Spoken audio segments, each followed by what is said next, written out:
So right now, we only have 2 more rows left. This is a good spot where I would start stuffing because it will get too small and too difficult to get your hands in there to get the stuffing. So this is just the right size to do all of that. So make sure you really, I like to create quite a good, that way it won't slip out, because otherwise if this is too small, you'll lose that last stitch and then it'll mess everything off a little bit. So don't lose your stitch there. So now you want to take your stuffing, whether you have stuffing like this, or I'll use yarn scraps as well, or you can use fabric scraps, whatever you have to start stuffing. I like to just start pushing it in there. Now when it comes to stuffing, it's all about how squishy you want your piece. Some people like to make things really, really stiff. Some people like to make it with a little give, where you can kind of squish it a little. I kind of like to do it in the middle.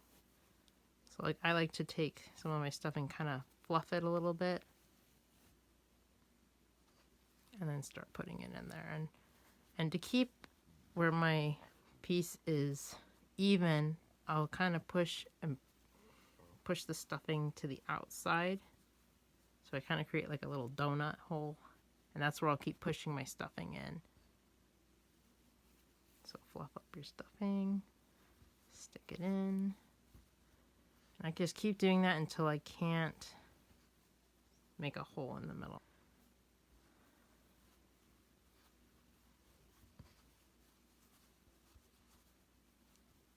So this has a little to it.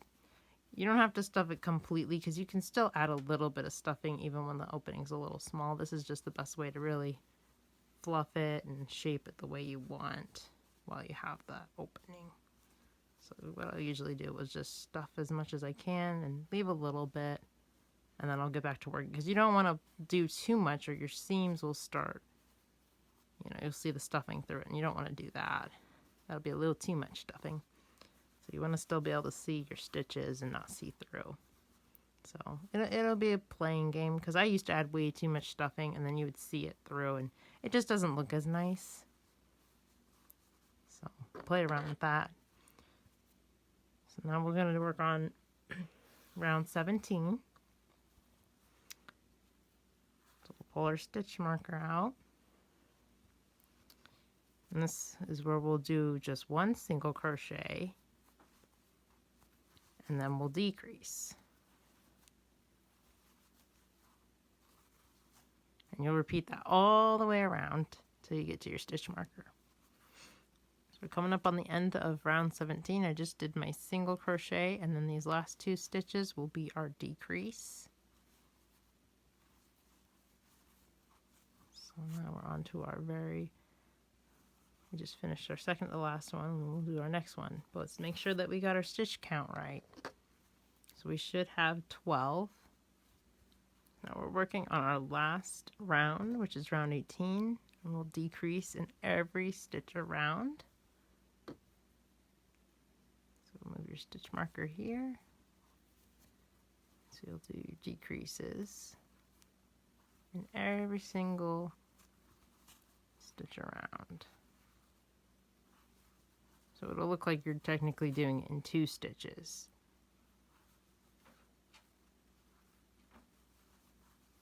To make it 1. Because that's how decrease works. So go all the way to your very last one.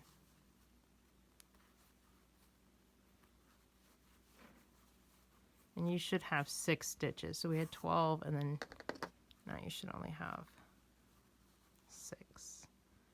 1, 2, 3, 4, 5, and 6. So this is where you still have that opportunity to add a little bit more stuffing in there to make it the way you want. That's why we wanted to add as much as we could before, because you can only add so much in that tiny hole. So play around with how much you want to stuff that, because you can add quite a bit just with that little hole right there. So then I'll show you how to sew and finish this off so you'll have your circle. So once you get your circle to the right stiffness or squishiness that you want, what I like to do to finish off my round here is I like to do a slip stitch just through there. So I just yarn over and pull it through. So it's almost like chaining, and that'll create kind of a knot there. So I'll leave a decent amount of yarn and cut that. And I like to just slide that right off. You can remove your stitch marker at this point. So this is the part where we get to sew this all closed. And I like to use a special technique. It's kind of like the drawstring method is what I like to call it. Your needle. I did forget to mention that at the beginning of this video that you do need that to sew this closed. So this one isn't actually like one that you would use for sewing. This is one that is specifically for yarn. You could try using one, but it will be very difficult because this is actually thicker and meant to go through yarn and thicker material. They usually make some that are like this, but they also make some that are plastic as well.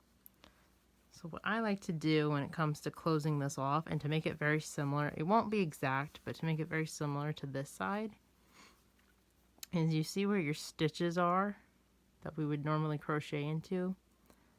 I like to grab, because there's two of them, I like to grab the one closest to me and just sew.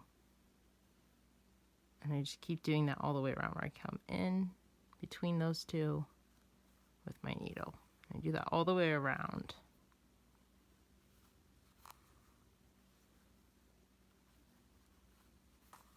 Until I get back to the beginning. So that's my beginning right there. So this is my last one. So it kind of creates this loop all the way around those. So then I can just pull this close. So this is where that drawstring comes in. So I should be able to just pull this and it'll close it up. So then you don't have that hole anymore.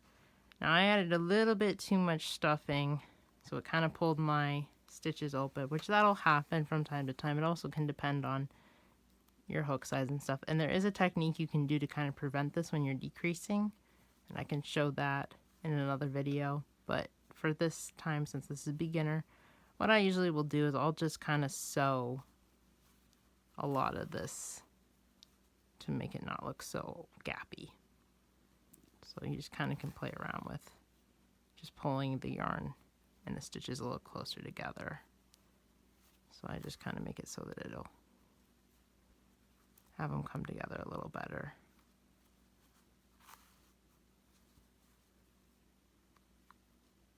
So you can do this with any project where it's like, oh, my gaps are kind of big and I shouldn't have gaps. You can always go in with some yarn and kind of fill it in, and you wouldn't even notice. If this were to be a head, I wouldn't even worry about it. But since this is kind of supposed to be a ball, it'll show. So that's a way you can kind of hide a lot of that, is just kind of sewing some of the parts together and sewing through it. So you'll just kind of do that throughout. Not a big deal. These are all the little tricks to hide things like this. So you notice how it's not as bad now that I've been sewing through. So if I wanted to really fix up more, I can even cut some more thread and do that. But this is okay for now, for this showing. So once you get to the end and you've sewn up most of your areas, you can just cut your piece. And you can kind of shape this the way you want it. So we have our little crochet ball.